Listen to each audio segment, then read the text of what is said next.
শোনেন, সাধারণ মানুষ হোক আর কোনো নেতা হোক, সোনাটা রাখতে গেলে বাড়িতে নির্দিষ্ট নিয়ম আছে। দেশের বিচার ব্যবস্থা, আইন ব্যবস্থা আছে, তার জন্য পাকা রসিদ লাগলে অসুবিধা নেই। বুক ফুলিয়ে যাবে, ইডি মুখ ফুলিয়ে আসবে, তখন বোঝানোর জন্য বলছে আইনের যদি কোর্টে যায় বুক ফুলিয়ে যাবে, মুখ ফুলিয়ে আসবে আইনের চরকে। আর আপনি বাড়িতে কেজি কেজি সোনা রাখবেন, আপনার কোনো ডকুমেন্টস থাকবে না, বিল থাকবে না, আর সেটা দিয়ে যদি ইডি সিবিআই কেউ ধরে নেয়, তখন ইডি সিবিআই খারাপ হয়ে যাচ্ছে।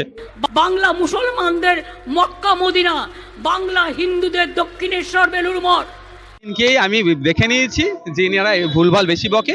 যেই দিন আপনার মা শারদার সাথে ওনার তুলনা করেছিল, যেই দিন হজরত মোহাম্মদের উম্মত বলে ওনাকে করেছিল, উনি মানে তৃণমূলকে হজরত মোহাম্মদের উম্মত না বলে মমতা ব্যানার্জির উম্মত এই ধরনের করেছিল, তাদের মুখে তো এইগুলো মানাবে। মক্কা মদিনার গুরুত্ব, মক্কা মদিনা যেখানে আছে সেখানে। কালীঘাট মন্দিরের গুরুত্ব, কালীঘাট মন্দিরের যেখানে আছে, দক্ষিণেশ্বর মন্দিরের আলাদা গুরুত্ব সেখানের জন্য। আপনার উড়িষ্যাতে